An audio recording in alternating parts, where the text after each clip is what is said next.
हतवा प्रापस्यसि स्वर्गं जित्वां वा भक्ष्यसे माहिमम् तस्मादुत्तिष्ठ कौन्तेय युद्धाय कृतनिश्चयः।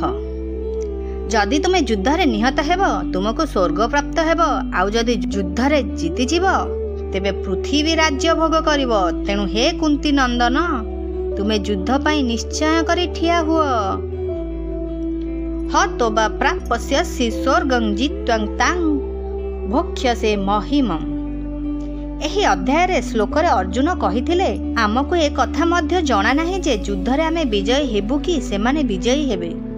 अर्जुनकर सेही संदेह को नहीं भगवान एठारे स्पष्ट करी कहउचंती जदि युद्ध रे तुमे कर्ण प्रभुति द्वारा निहत हेब तेबे स्वर्ग लाभ करिब।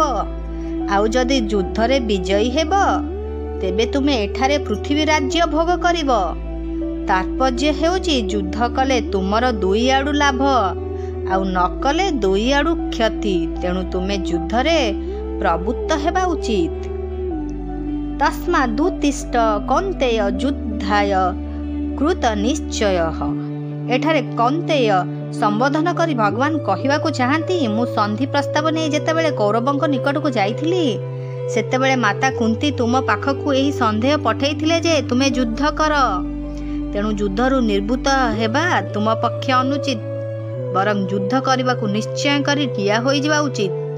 अर्जुन युद्ध न करबा पई स्थिर करथिले एवं भगवान एही अध्याय रे तृतीय श्लोक रे युद्ध करबाकू आज्ञा देले।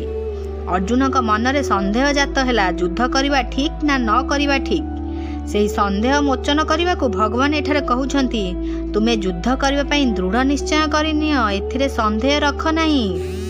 एठारे भगवान कर एही अभिप्राय थिबा परि जणा पड़ुछि जे कौनसी परिस्थिति रे मध्य मनुष्य निजर प्राप्त कर्तव्य त्याग करबा अनुचित बरं उत्साह और तत्परता पूर्वक ताहा पालन करबा उचित। मनुष्यर मनुष्यता केवल कर्तव्य पालन रे ही निहित।